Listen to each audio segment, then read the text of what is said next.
Hey everybody, welcome to Watching in the Dark. I'm your host, Dave Garrett, and I am joined with the one, the only Dave. Yeah, check out his podcast. I believe it's still called Shrine of Chaos, right, that you do occasionally. Still called Shrine of Chaos, yes. Yep. And today we're just going to go over basically how did you get into the hobby? What was your first exposure to the game? It doesn't have to be 40K and be related to anything. But what was your very first exposure to it? Very first exposure was about 15 years ago, and it was Lord of the Rings. So that is what first got me into tabletop miniature wargaming. It was the Games Workshop's Lord of the Rings game, which I liked. I liked Lord of the Rings and played the game. It was fun. So it was kind of just as simple as that. That was the first experience, tabletop gaming experience. Yeah, mine, so I'm going to share a little bit about mine. Mine was with my best friend about 11 years ago. This is when the Miniwargaming store was still open. You guys made a 6th edition, 6th or 5th edition How to Play Warhammer 40K with a Land Raider versus a Tyrannid Moloch as the last episode in the series of 5, because you guys used to release it in episodes 1 of 5. And we went over there, we saw the Bane Blade for the very first time, and we went and watched How to Play Warhammer 40K, your guys' video. Sweet. Yeah, so this was a really cool. That was my first introduction to it. The very first video we looked up was how you play Warhammer 40K. We were in just a local game store buying Magic cards. It's 12 and 13-year-olds. Awesome, man. That's cool. Yeah. So have you always been a fan of Lord of the Rings? Is that something that you've always enjoyed, the movies? Sure, the movies, but not Books. particularly. I didn't read the books or anything. I was just kind of oh, the movies are cool. I like them. Yeah, Gotcha. so it wasn't like this, Lord of the Rings, I must play. It was more so because Matt Glanfield, he's my business partner. He calls me up. He's like, "Hey, Dave, I got this Lord of the Rings game. You want to play?" I'm like, "Sure, yeah, I'll play." So it's more so like that. Yeah. It's kind of like a gradual approach to it. Gotcha. Yeah, I think that's a lot of people's first intro nowadays, is that they just end up a friend buys a starter box and they just start doing the hobby aspect of it, or just start playing the game, try a board game almost, which a lot of starter boxes are like now. But Yeah. with that, what? Sorry, let me think about this. What is your favorite part of the hobby? I guess now, what has been your favorite part of the hobby? Is it making videos? Is it making painting? Is it just enjoying the people you meet along the way? That's it right there. It's enjoying the people. So what we're doing right now, that's my favorite aspect. It's the interactions between people in the community, and it's collaborations, and it's being a part of big projects together. That to me is extremely satisfying. It's very rewarding to do that, right? Because at the end of the day, the game is the game, right? And the rules change, and Yep. that's kind of like the vehicle behind. It's the reason why we get together, why we have something to talk about, why we relate to each other. So definitely, it's the people, it's the community. Yeah, I've been ecstatic. I have met so many people recently doing this podcast series, just reaching out, and so I've met so many amazing people so far, like Richard Siegler. I met you. I've gotten in Chapter Master Valor. I've gotten in contact with so many people through this community, and just even going to tournaments and meeting these people. They're so cool and fun to hang out with in person, and you make friends along the way. Me and my best friend wouldn't be friends without Warhammer 40K. So yeah, it's crazy. But yeah, what are you doing nowadays? What is your current, are you working on anything cool projects that you can spoil? Is there anything that you are enjoying working on? Yeah, there's a couple things. One is I've taken a step back from doing regular battle report videos. Instead, what I've been focusing on is working on, I guess, more spectacle videos, I guess you can call them. The latest one I did was showcasing my Chaos Army, which is 144,000 points, right? And so it was a big undertaking to set that all up and to film it and to have it edited and to script it. So it was more like a short film approach to displaying kind of another side to myself and to the hobby. And I have a backlog of all those types of videos that I'm working on. You've always been like that, though, because I can't remember the name of it, but they were a bunch of short videos that were with you and Dan the orc player, that were like mini skits. Basically, you always did like these skit videos. I remember you had a Chaos Space Marine that had a name that you would have in a bunch of videos, and I can't remember his name for the life of me. But you used to do all of these skit videos and stuff. So that seems very up. Like you also did 2D Warhammer 40K, where it's the side scroller esque wall of chaos. Many years ago, and I think you brought it back recently, or were working on it recently. Yeah, That's right. those are always so cool because they really are just so unique and so about your spectacle videos and how they have just always been kind of a part of you from the 2D Warhammer to the sides, like everything like that. You guys have always done narrative campaigns were a big one that you guys always used to do. You guys had that D&D session for a while too. That was very interactive. The Warhammer 40K D&D. Yeah, no, it's great. I love the unique content and different stuff. What is your favorite way to play the game nowadays, though? Because I know you guys used to be very competitive in the past, but I feel like you guys have moved more towards a narrative aspect. Yeah, I mean that's certainly very true. In terms of like the competitiveness at which we played, it was never really. It's never competitive in the sense that it was tournament lists and it was like the best top tier meta armies, and it was we've dabbled in it a little bit, but it's that was never where our strength lied. Right, it was always the narrative, more casual type gaming that we gravitated to, and we found that that represents the majority of the audience that plays, that collects, is like majority of players are casual gamers, right? And this is a response from comments and videos. This is poll results. This is just years and years of seeing that over and over again. And that's not to say that any other type of gaming is good or bad. It just is what it is, right? So no, it's the same way. The most popular. I actually come from a background in Magic the Gathering YouTubing, and the most casual format, most played format in Magic the Gathering is Commander, a for fun format that is not meant to be competitive. Right. So yeah, and even with a hobby like this, it is so already it's so much time and effort to play the game or like keep your army painted up to date that it's hard to be competitive in the game. So I totally understand that from the player's perspective. Mm-hmm. But yeah, what are some of your favorite what is some of your favorite moments from working at Mini Wargaming or starting Mini Wargaming, I guess? Some of my favorite moments? Yeah. Is there any ones that stick out? Obviously meeting everybody is obviously the top, I'm sure. Yeah. Yeah, absolutely. Well, I would say going to Warhammer World, that's a bucket list thing. So I've been to England a handful of times now, and it feels like another world, to be honest. Like the culture, the people, and even just the commonplace of Warhammer. Like basically everyone knows what Warhammer is, right? Whereas here, here in Canada, where I'm located, is barely anyone has heard of Warhammer, right? So it's I have a studio here in Welland, Ontario, Canada, and people come from off the street and they're like, "What's this place?" And it's like there's no reference, right? Whereas it's a household name much of the time over in the UK, right? Which is kind of a different experience.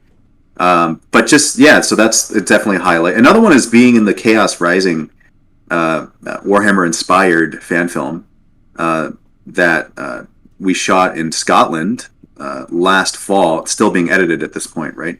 And it's not officially a fan film. It is it's inspired by, right? So it's like the names aren't the same or anything like that. Yeah, I remember watching the trailer for that like 6 months to 8 months ago. It looked amazing. Bunch of you guys were, I think, in the trailer. You guys were Chaos Marauders. Is that what it looked, or inspired by Chaos Marauders? Yes. Yeah. That's right. Yeah, and they were very, very kind and gracious. They gave me a very small part in it, and it was just very fun to play. Get costumed and get blood makeup, and like it's very gory, which I am very much looking forward to seeing the result of that. They told me when they were writing the script, it was like, okay, there's so many different types of deaths. Now we're going to go back through the script and we're going to actually tweak each death so each one is unique. And so it's like, if you want to see the smorgasbord of like gore-soaked awesomeness, then watch this movie, right? Yeah, I actually, not probably as gory. I just started watching Game of Thrones. I'm on season 5. episode like 8. So yeah, I'm excited to see it because I've been a huge fan of Game of Thrones all of a sudden. There was another. You starred in a few movies, right? Or is it just one? Rangers, I believe, was one of them. Yeah. So just as for clarification, the Chaos Rising, that was like a very extremely small. I don't even know how much the runtime, like 10 seconds, 30 seconds. I don't know, but like that was just kind of a fun thing to be a part of. But yeah, you're right. I have had the opportunity to be in some other films. One of which was a feature film that I made a number of years ago, which currently is available on Amazon Prime or on Prime Video. And it's called The Rangers Bloodstone. And it's, it was a dream of mine since I was a kid to be in a movie, right? And so that was a crazy experience. Very long process. Took 4 years to complete, start to finish, right? And 80 actors. There was 18 actors, principal actors with speaking roles, and 62 extras. And each one needed to be individually wardrobed and costumed and makeup applied, and sets were built, and it was a big undertaking, right? So insane, and that never would have happened had it not been for the ties to the wargaming community, because that's how it began in the first place. It's so crazy. You've gotten to live like every childhood's like dream. You've been successful on YouTube, able to make content, be able to star in movies. Like, oh my gosh, you've just been able to do it all. So I actually have a story. This is not the first time me and you have talked that I talked to you about a little bit. On Shrine of Chaos, I believe episode like 68, you used to accept caller call-ins for videos. I called in multiple times to talk to you about figuring out stuff for a Chaos Army that I no longer own, but I always used to call into the Shrine of Chaos because it's such a cool community site. Do you ever think about bringing something like that back with like Discord or something where they can call it, like, talk to you directly? That's not a bad idea, to be honest, especially if it was done on Discord. That's not a bad idea at all. Yeah, I kind of like that. Yeah, you could just have a bunch of people in queue in one chat and then drag them up if you want to talk to them. Right. Yeah, interesting. Yeah. I used to love that. I think that's a segment where you interacted with the community and heard so many people's different times. And even like this, where we're just talking over Discord now, you could just easily have them throw up their camera and they could show you models they're working on and stuff. True. That's very true. It's certainly more rare that I do live shows now, but when I do, I like to do, because like we have a lot of product that we receive from different companies, and so there's a backlog and it creates this pile, right? And so every so often I like to do this like 8-hour extravaganza where I'm just giving out stuff the whole time. I choose 8 hours because Corn wants it. Yeah. And of course, right? And it's fun. It's fun to do that. It's fun to like interact with the community. Like that's one of my favorite parts. It's just like that direct link interaction to the community. And so, so I certainly will do that again in the future. Yeah, we do something similar here. I'll actually grab it just right behind my green screen. Oh my gosh, it's not pinned under here. There we go. You might enjoy this. We have a subscriber wheel giveaway. 2 of them are blacked out because it's a green screen. But it is a list of wheel prizes that we give away every time we hit our subscriber milestone. We've done it for about every 100 subscribers. Nice. Yeah. We do that. We normally do a monthly one that we give away occasionally. But yeah, no, that was pretty much inspired by your giveaways. Also, just giving back to the community because they've been so supportive since we've started. We've only started about 2.5 months ago at this point in time, and we've grown to just over 500 subscribers. So it's been a really fun. Yeah, we've hit just over, I believe, just over 200,000 views as well, like total lifespan, which is pretty good. Yeah. Fantastic, man. I love it. Yeah, I'm more of a Nurgle guy. I like the number 7 a lot more than 8, but to each their own. Close enough. Yeah. There are worse choices in life, so that's okay. Good. I understand the language that you speak. It's a different dialect of chaos. Yeah, I still appreciate it. Yeah. Do you have any plans of doing anything? Is there any other armies you collect other than Chaos now? I know you used to collect Blood Angels and stuff, and we saw a overview video for Chaos, but Do you still collect Blood Angels? Do you still collect other armies, or is it really just Chaos has your heart for all of it? It's a good question. No, yeah, I still collect Blood Angels because in my mind, like the lore wise, the lore confirms this. Like Khorne chose Blood Angels first before he chose World Leaders, right? Yeah. So yeah, and in my mind, they're also Chaos. Yeah, so they get that pass, right? And like Space Wolves, I also collect Space Wolves, and so it's like they're so ferocious. Again, in my mind, I'm like, okay, they're pretty much Chaos also. Like what is a dog? What's a wolf truly? Like it's gonna be close to Chaos, even though they have this banner of the Imperium on them. They have that very Marauder look as well. Yeah, I just love their aesthetic, right? And then in real life too, because I'm half Norwegian, I'm the Vikingness speaks to me, and so it's like, okay, it's just super cool. I just love it. So yeah, in addition to the Chaos, I suppose I do also have an Orc army. Mind you, it's a Gear Guts Mech Shop Orc army, Bruiser army to be exact. But they have been made. They're Dark Bruisers, and so what I do is I actually proxy them in 40k, not as Orcs, but as Chaos Space Marines, ironically. So it's like a proxy of a proxy. Yeah. The old Mark of Dave, as they call it. The Mark of Dave. The Mark of Dave. Yes, it was created by the community, and I embraced it, and it's been that way ever since. Yeah. But yeah, no. This has been awesome getting to talk to you. So what does the future of mini wargaming look like? Are you guys expanding still? You guys moved to a huge studio where you could expand called the Bunker and stuff. A few years, it's been a while now since you guys have moved there, I guess. But you guys have any interesting plans or anything to expand the store? Or not store, but the Bunker itself? The Bunker itself?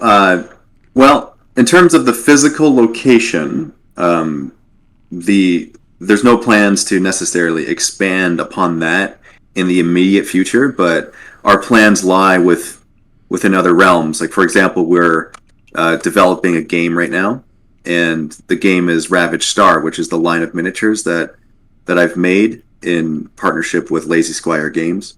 And so we are working on multiple factions in a rule set, so it's going to be a tabletop game that you can play, right, with rules and everything.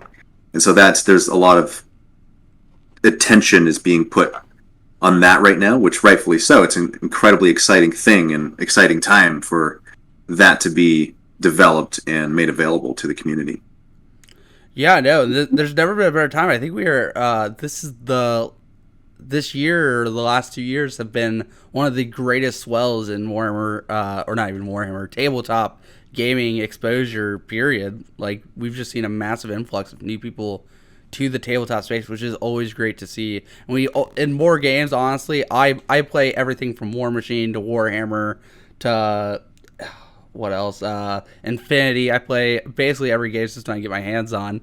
Star Wars Legion. So more the merrier. I actually already when you guys did the Kickstarter for it, I subscribed to one of the tiers for the double starter box, whatever it is, or the 2 starter boxes that came out for. I can't remember the names of it. Too many Patreons to go through. Are you talking about the recent one, like the Veil Touched? Yes.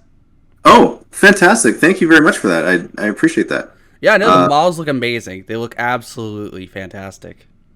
Thank you. Yeah, there's a lot more to come. So, yeah, again, like super excited about all that. Yeah, and if you guys want, there will be a link down below where you can find the Kickstarter and find everything else for the, I'm going to botch the name, Ghoulstar, right? Is that the exact name? It's not Ghoulstar. Ravaged Star? Ravaged Star.